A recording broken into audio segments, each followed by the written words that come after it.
Guys, gawin ito para maging malasa ang ating ipipritong tilapia. Asinan natin.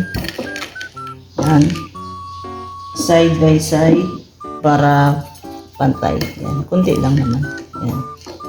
Tapos, para hindi siya sabog-sabog kapag pinirito, hindi hiwalay.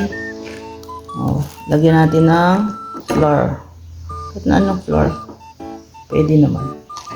Yan, lagyan natin yan para hindi lang siya maghihiwa-hiwalay, magdikit-dikit kapag pinarito na. Yan lang naman yung ating sikreto paano lutuin tong tilapia na ito para ay buo-buo. Yan. Guys, sa mga mahilig kumain ng tilapia, gawin nyo ito. Yan. Tilapia yan sa Taiwan, sobrang lalaki, no? Painit na tayo ng mantika. Painit na tayo ng mantika, guys. At ilagay na natin yung ating piprituhing tilapia. May paborit na ulo. Paborit na ulo.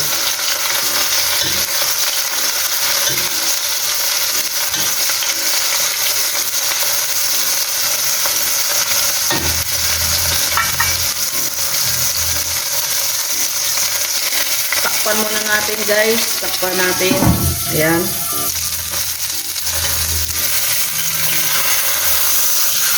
Ganda yung pagka prito natin, guys. Buo. Diba?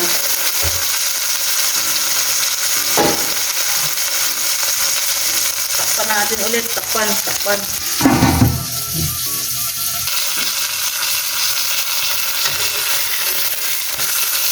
Guys, pakita natin na buo. Ayan. Buo talaga yung pagprito natin. Ayan, diba? Buo yan. Perfect yung ating nagawa.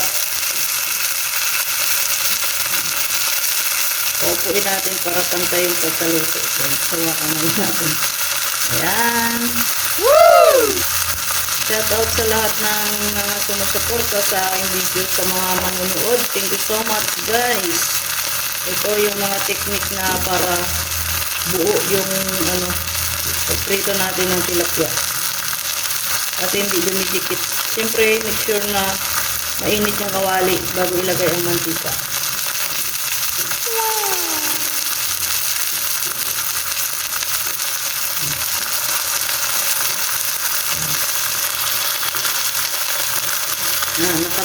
Nakaupo siya. Pinaupong tilapia. Hindi ba?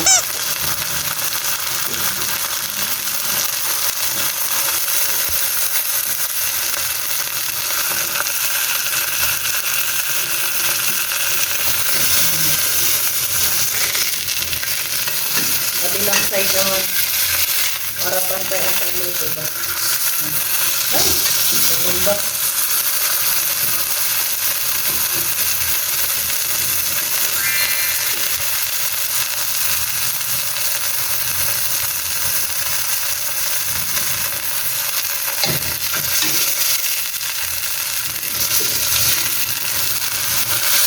Dumidikit, guys.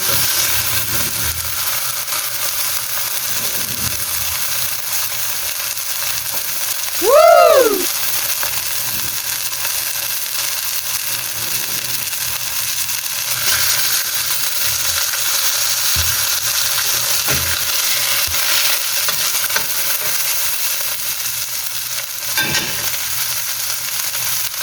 Takpan muna natin. Wait pa tayo ng mga 1 minute. Okay na yan.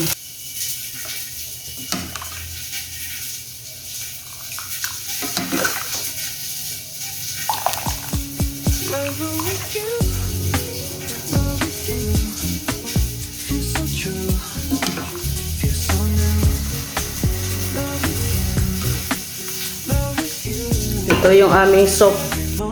Guys, ito na yung finished product natin. Diba? Maganda ang pagprito. Oh. Wow! Na, let's eat na. Kain na tayo, guys.